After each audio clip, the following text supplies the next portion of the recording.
the event that we've been talking about today was a fantastic coming together of mathematics in the form of theoretical physics, experimental science, technology, and also, I would say, politics. And I think it's a fantastic example of what the human race is capable of if it can just set aside its differences and work towards a common goal. And I hope very much that this discovery will leave a lasting legacy, not just in terms of young people going into science, technology, engineering and mathematics, but also in the way we attack our political problems. Thank you very much. Peter Higgs. Well, I think John's left me very little to add. I certainly hope that this event has convinced many people that this kind of enterprise, which CERN is perhaps the outstanding example, is worth supporting for the future of the human race.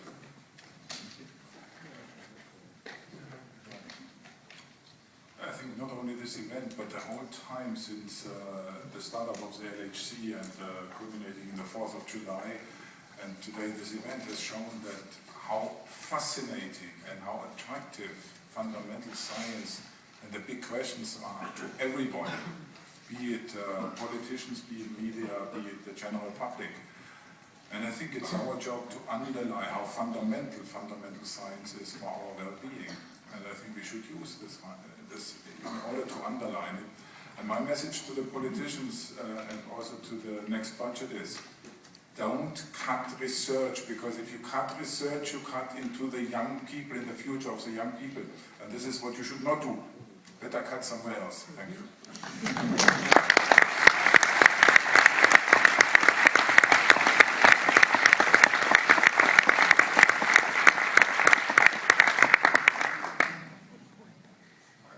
Not going to diminish what you have said by saying something else. So I completely agree with whatever has been done. I just want to say that this has been a very pleasant also event, at least for us, and I hope for you. But I don't want to add anything. Okay, well, from an engineering point of view again. I've been blessed by spending the last 40 years working on particle colliders, and I think that the technologies which have been developed, for example, for the LHC, can find other more immediate applications. For example, I consider medicine energy, and I think there are many applications there where we can apply what we've already learned. And in my future years, starting 2014, I'll be concentrating more on these more easily applicable things, and someone else can take on the colliders in the future. So thank you very much.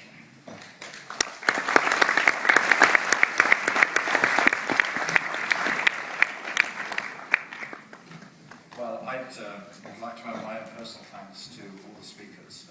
It's been a really special day today. Thank you very much for making it special and for engaging with us so positively.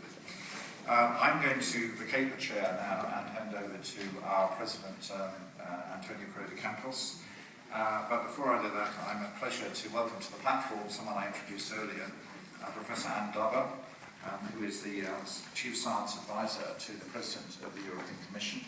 And we're really delighted to have you here today, and for the first time at a STOA event, because it's the first time we've had the opportunity since you were the first holder of that important position to share a few thoughts with us. And I'm going to gracefully leave the platform and give the floor to Antonio. Over to you.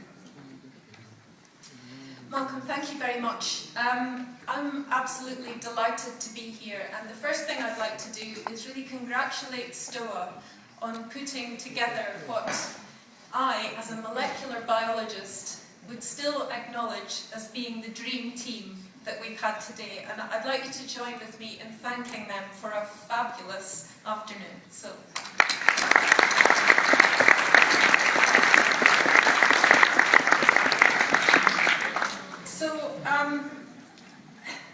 let's have a little summary of what we've heard. And we have heard some fantastic stuff here this afternoon. And the first thing for me, Rolf Heuer let us look down an incredible microscope, one that we could barely imagine, to see the wonders of the universe. So that's where we started. And then John Ellis took us cosmic skiing, which that's quite something if you think about it, but gave us some great analogies of how we could think about the Higgs field. And then we went travelling with Steve Myers on a 90,000-ton aircraft destroyer travelling at 30 knots, but only the width of a human hair, to give us some idea of the engineering challenge that's been delivered in the Large Hadron Collider, which is really sometimes beyond imagination. And then for me, Professor Englert was, for me, just quite superb. And if I might paraphrase what was said, I think, if I don't credit you incorrectly, you told us really that science is the most creative thing you could do with your life. And certainly some of the younger people out in the audience might think about that. That's quite an opportunity, isn't it? The most creative thing that you could do with your life. So it's right up there with all the other creative things in our universe. And I think he also told us not to blow it. And I think that's a very positive message as well. And then Professor Higgs at the end, well, that was a real example for me of brilliance with humanity. Because, you know, scientists are human, and don't let anybody tell you anything different. Scientists are just ordinary people like everyone else, but driven by a phenomenal need to know, and also with a great power of imagination. And if I might just say something about nationalities and so on, I was sort of astounded when John Ellis mentioned King's College London, which of course is in England, when we all know in Scotland, where I'm from, that Peter Higgs is of course Scottish, because Peter, you've lived there for over 50 years, so we claim you as Scottish, whether you like it or not. But setting that aside, I just think that if what are we to take away from the afternoon that we've heard? And if I want you to take away something, it's something that I always think about when I hear what goes on at CERN. And it comes back to Professor Englert's "don't blow it" exhortation to us. And that is, sometimes when you look at what the human species does on the planet, frankly, personally, I'm a bit embarrassed, because I'm one of them. And we don't always do things that we could reflect and feel proud upon. But for me, the science that has been delivered at the Large Hadron Collider, it defines what it is to be human. It's almost unbelievable that we can have the thinking, the imagination, and then the determination to put into action the infrastructure that we see at CERN, and to be able to travel back in time 13.8 billion years or however long ago it was, and to be able to discover what happened there a millionth of a second just after the Big Bang. We've done that. So when you're beating yourselves up about how dreadful the human race is, just think about that. For me anyway, it does give us hope. And I think the last thing I would say, and this is designed really to meet the ears of the young people in the audience. Never ever underestimate the power of science. If you're considering a career in science, if that's the way you want to go, then let me just remind you that if that's what you choose, you will be inventing the future. And that's a very powerful place to be. But remember, in all the invention that you do, and all the imagining, and all the delivering of new knowledge, never ever forget to communicate it. Because if you don't talk about it, you can't change the world. And that's really what science should be able to do, is change the world. So thank you very much.